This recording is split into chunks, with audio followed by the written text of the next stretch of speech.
Not gonna lie, he hit me with a body shot in that first round. He hit me right in the solar plexus, and it got me, you know what I mean? That was why I thought I was winning the first round up to that point. I'll be back better. It's as simple as that, because I haven't seen the last. Ilia Topuria didn't need a long statement after Paddy Pimblett fell to Justin Gaethje. The outcome said everything on its own. What was once a perfectly timed super fight vanished in a single night. For months, the UFC had been quietly steering toward Ilia's big return. The blueprint was clear. Paddy keeps winning, the hype keeps snowballing, and when Ilia steps back in, the collision happens. A massive European showdown. Do you want, really? How many fights do we sit through, whether it be boxing or MMA, where you've got two fighters in there who are, yes, they're fighters, but they're not fighters to the level that some people are. There's some fighters who were willing to die to win a world title. That's what we were talking about in there tonight. They were risking it all. They never took a step backwards. They were constantly trying to brutalize each other. That was a throwback to the days when I first started watching MMA. Those are the fights that built the UFC. We're talking Randy Couture, Chuck Liddell, BJ Penn. We're talking a level of violence that blew a demographic of men away, where we were like, holy shit, we need to start watching fucking this cage fighting shit. This was a throwback to those classic old MMA fights. Yes, it might not have been the best technical fight you've ever seen. Who gives a shit? Sean O'Malley's fight, the fight beforehand, very technical. Will anybody remember it? Will they fuck? No disrespect to Sean, he's a fucking talented fighter. But when it's do or die like that, it just fucking, it lives in the memory. And that's a fight of the year contender. We're in January. Dana, I remember when Paddy first arrived in the UFC, you were saying stuff like, well, his entrance is good and it's all well and good to get the fans, but he needs to be able to fight. Obviously, we've seen him have great wins before, but to show you the durability he had in that fight tonight, do you feel like even though he lost, he could be considered one of the best in that division moving forward? No doubt about it. I mean, he was the favorite tonight. I think that's what every other one, he's the underdog and everybody thinks he's going to lose. Tonight he's the favorite. I don't think that his game plan was the greatest. Obviously, tonight he showed he is tough, he is durable, and almost especially against Gaethje. And you're eating those punches from him. You know, it's one thing to say, listen, I'm going to come out. I believe in my durability, I believe in my chin, and I'm going to go toe-to-toe with this guy. But when it starts to not work, at some point you got to say, you know what? It's the third round. I got 2 rounds left. I might want to try to take him down and submit him here. Oh! Pimblett standing up like a fucking Christmas tree. Shoot, you fucking oh, good lord. There we go! Justin can fight this all day. He can do this all day long. He'll do the jab, he'll come behind it, get close, and then he's gonna get you close to the octagon. He's gonna start fighting you with his hands. He's gonna hit you with the right hand. That's what he does. And he's pulling away. For somebody with good grappling, it's like, go underneath, shoot a takedown. He's trying to fight a bull that you don't have the power to beat the bull. And all Paddy has to do is go to his back and he's good. Go around him, Justin. Just go around him. Yeah, Justin Gaethje won that. I think Paddy Pimblett did not follow the corner's game. Momentum versus madness. Precision versus personality. It was built for headlines. Then Justin Gaethje stepped in and flipped the script. Paddy wasn't humiliated. He wasn't steamrolled. He showed grit, durability, and heart. But he didn't get the win. And in this sport, that changes everything. From Ilia Topuria's point of view, this stings on more than one level. Facing Paddy wasn't just about rankings or belts. It was about timing, story, and legacy. Beating Paddy at the height of his hype would have carried a different weight. Bigger noise, bigger meaning. Instead of that moment, Ilia is now looking at Justin Gaethje. And Justin Gaethje won rounds 1, 2, and 4. Very clear, by the way, as well, especially in the first 2 rounds. And Pimblett won rounds 3 and 5, I thought. Very clearly in round 3. And then round 5 was a scrappy round that I thought he got the better of. This was a great scrap. I have no idea how Paddy Pimblett did not get flatline KO'd on about 50 different occasions.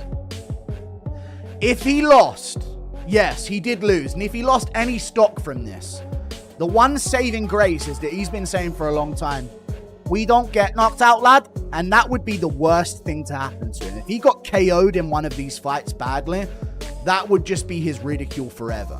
What happened to Scousers don't get knocked out, and it'd just be images of Paddy Pimblett out cold.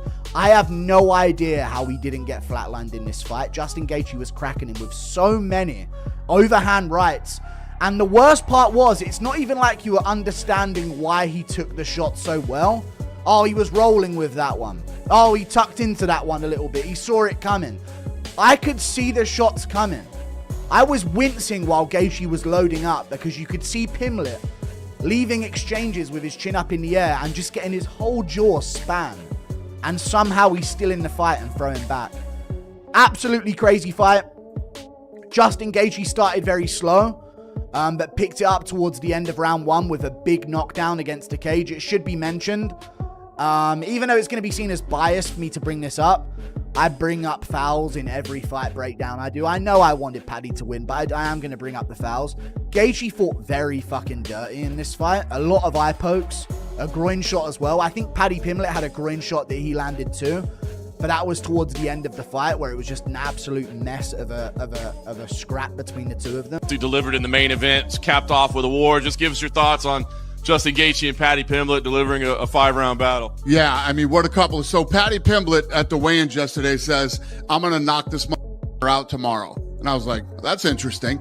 And he never abandoned that game plan. Even when, he got dropped a couple times, I kept waiting for him. I'm like, he's eventually going to have to shoot and try to submit him. Now,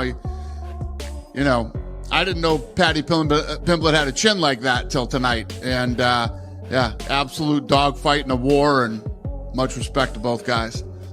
No, I love it. This guy, I love everything he's been saying. He definitely sounds overconfident. He's out here disrespecting legends like Dustin Poirier. I'm going to dog walk this English on Saturday. Watch. Lad, Dustin's never got a nice word to say about me, lad. So, what I was honest and said he looked like shit against Gaethje. Fucking hell, stop fucking crying. You can't get That wasn't even the fight you were talking about. You said his last fight. Which? No, I'm saying Dustin looked like shit against Holloway. That was what I said. He would also look like shit against Holloway. Well, we'll see. Once I beat you, I could end up fighting him. Well, you won't be fighting him. One of the most dangerous and violent fighters in the game. Possibly the tougher opponent. Maybe the bigger test, but not the fight Ilia wanted. That's where the frustration sets in. Ilia has never lacked confidence. He's called his shots, mocked challengers, and talked openly about dominating the division. But this forces a different kind of challenge. Not the matchup he planned, the one he's been handed.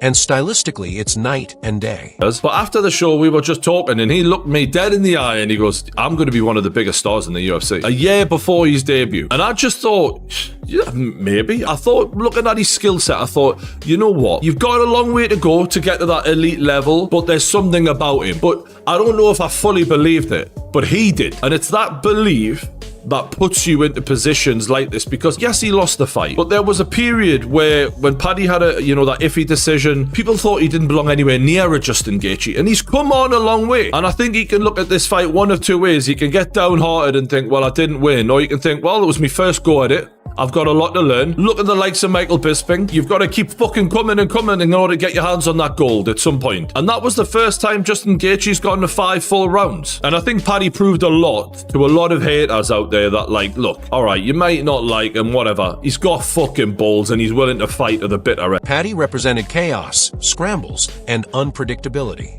Gaethje represents pressure, damage, and non-stop violence. Against Paddy, Ilia would have been the technician tearing down hype.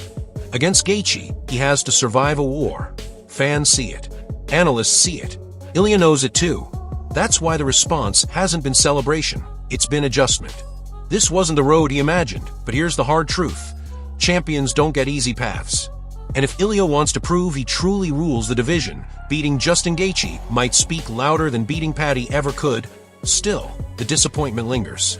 The UFC wanted Paddy versus Ilia. The fans wanted it too. Now the division shifts again. Paddy goes back to rebuilding. Gaethje moves forward. And Ilia returns to a far more dangerous landscape than the one he left behind. The super fight is gone.